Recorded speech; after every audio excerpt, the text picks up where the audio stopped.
In this episode of In Search of the World's Best Sandwich, we're making the banh mi, succulent, fatty, crispy pork belly, our homemade liver pate, pickled and fresh veggies, chilies and lots of herbs, all packed into a light, crusty sandwich roll. I'm super excited for this one. It's been a long time coming, but first, we have some prep to do.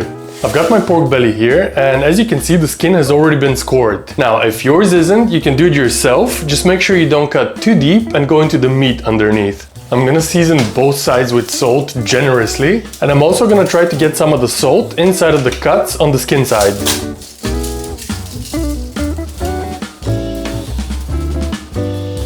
I'm gonna try and pick up most of that loose salt on the bottom of the tray, and I'm gonna put it onto a rack so that there's free air circulation when it's in the fridge. You can let it dry brine like this in the fridge for a few hours, but I like to let mine stay in there overnight. Okay, onto the veg. I've got a piece of daikon that I'm just gonna peel, cut one side so it can lay flat on the board, cut it into planks, then stack the planks and cut those into sticks. I'm gonna do the same with the carrots. But then this happened. My heart sank as I thought that I'd finally broken my camera. But my little ZV-E10 proves yet again that it's incredibly robust. So, we crack on.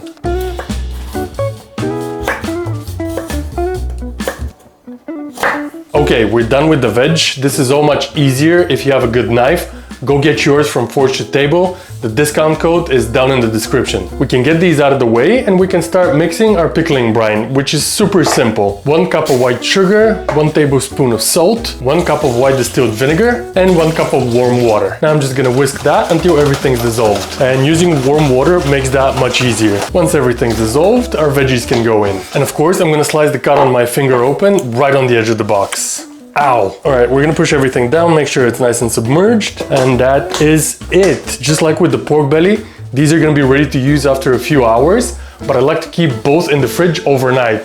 So I'm gonna see you tomorrow and we're gonna make some banh mi's.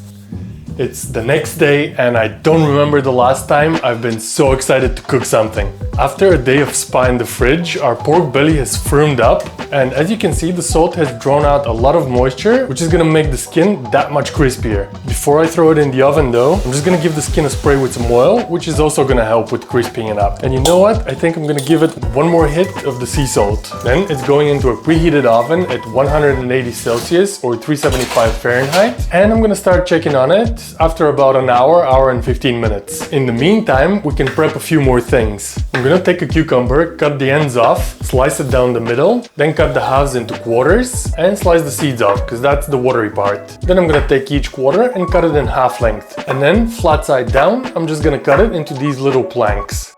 I also have a couple of these bird's eye chilies, which I'm gonna slice at an angle just for aesthetic purposes. And I just realized that I'm out of mayonnaise, so why don't we make some? It's gonna take no more than a minute. I'm gonna crack in 1 whole egg, a splash of apple cider vinegar, and a big pinch of salt. And one last thing, about a cup of sunflower seed oil. You can use any neutral oil, but I wouldn't recommend using olive oil because that's gonna make the mayo a little bitter. Then I'm gonna get my immersion blender all the way down to the bottom. And once I start, I'm gonna slowly start raising it up to the surface. As I do that, you can see that the oil is slowly starting to emulsify.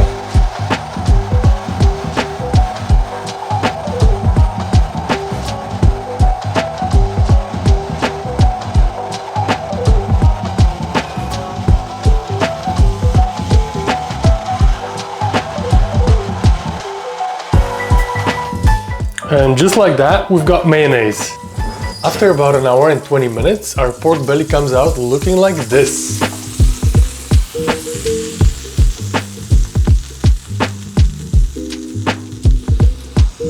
This is looking great. Now, I'm just gonna throw it back in the oven on the broiler setting at 220 degrees Celsius, but keep an eye on it because this happens quick and you can easily burn it if you're not paying attention. That's literally what I was just saying. I almost burned it. Oh, it's fine. Now, while we let this rest, we can take care of the bread.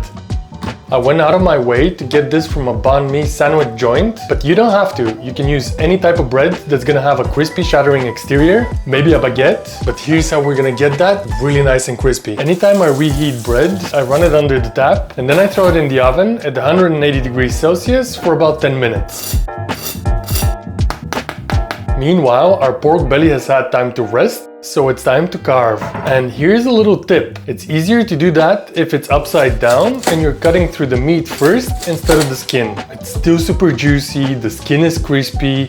I mean, look at this. Okay, I think we have all the elements ready. Let's put this banh mi together. Let's hear how crispy that roll is. Yep, that's crispy. Our homemade liver pate goes on first. Then I'm gonna spread some of our mayo on the top half of the roll. The crispy pork belly goes on next, followed by our pickled daikons and carrots, then some fresh cucumber and chili, and lastly, a bunch of fresh coriander or cilantro, depending on where you are. Now, we're gonna season this a little bit. I'm gonna drizzle a little bit of Maggi sauce, and I'm also gonna hit it with some of the drippings from the pork belly.